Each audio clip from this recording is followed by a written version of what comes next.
Қайырлы күн балалар. Бүгін біз әдебиет сабағында жаңа бөлім бастаймыз. Бөлім дені саудың жаны сау деп аталады. Балалар, сендер осы бөлімде денсаулық туралы көптеген шығармалар оқитын боласыңдар. Ал бүгінгі бірінші тақырып байлық деп аталады. Бүгінгі сабақта сен мәтіндегі сөздерді пайдаланып сөйлеуді үйренесің және ойыңды сурет арқылы ұсынатын боласың. Енді алдымен байлық деген не? Сендер өздерің байлық дегенде көз алдарыңа нені елестетесіңдер? Байлық деп нені санайсыңдар? Соны айтып көріңдерші. Ойларыңды комментарийге жазып қалдырыңдаршы. Мен сендердің байлық туралы ойларыңды білетін болайын. Мысалы, мына суретте байлық деген ол сенің амандығың, денсаулығың, туған жерің және отбасың деген суретті көріп тұрмын. Ал сен қалай ойлайсың? Өз ойыңмен бөлісе ғой. Сосын біз бүгін оқитын мәтініміздің тақырыбы да байлық болғалы тұр, өйткені біз тақырыпты да, сабақты да байлықпен бастадық. Бізге байлық деген мәтінді Міржақып Дулатов аталарың жазған екен. Міржақып Дулатұлы ол ақын және жазушы. Қостанай облысы Жангелдин ауданында туылған. Оның Оян қазақ деп ұрандатып халықты оқуға, білімге шақырған үлкен кітабы бар. Тауып оқыңдар. Ал қазір менімен бірге байлық деген мәтінді түсініп оқуға тырысыңдар.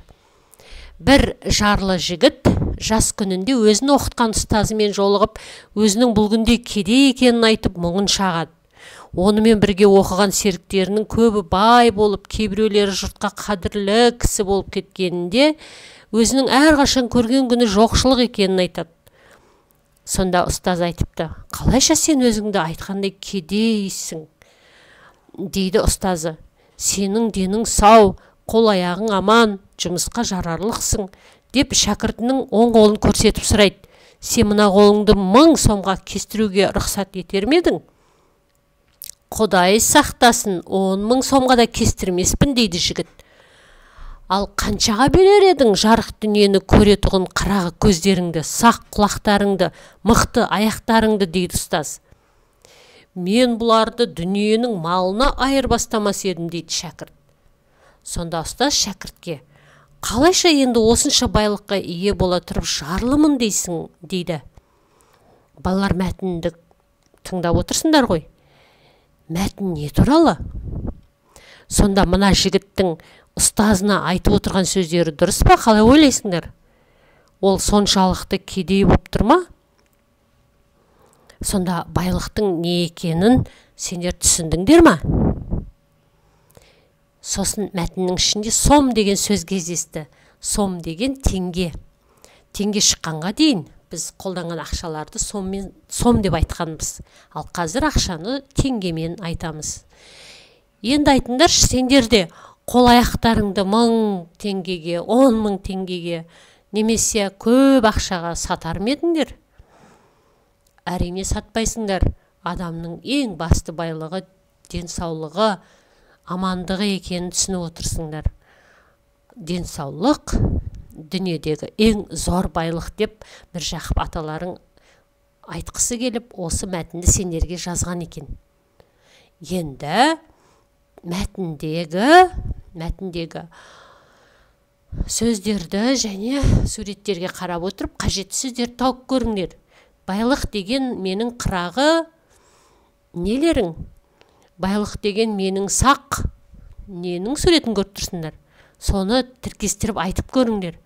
Байлық деген менің мықты, дұрыс аяқтарым. Сосын сендер мына үлгіге қарап, денсаулық зор байлық деген тақырыпта дәлел келтіріп әңгіме айтыңдар.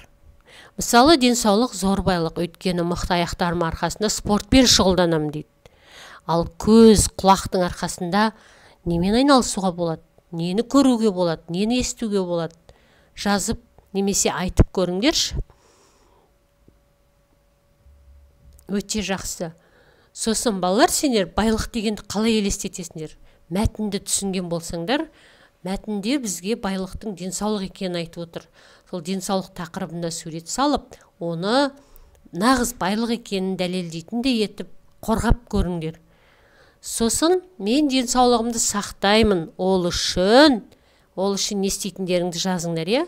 Мысалы, мен денсаулығымды сақтаймын, ол үшін спортпен айналысам, дұрыс тамақтанам, таза ауада көп жүремін, уақытылы ұйықтап, уақытылы оянамын деп жазар едім. Ал сен не істер едің денсаулығын сақтау үшін? Оны дәптеріңе немесе комментарийге жазып қалдырсаң болады. Балалар, сендер бүгін мәтіндегі сөздерді пайдаланып сөйледіңдер, және мәтіннің мазмұны бойынша сурет салдыңдар. Ал сендерге сабақ берген Гүлзина Жақсылық.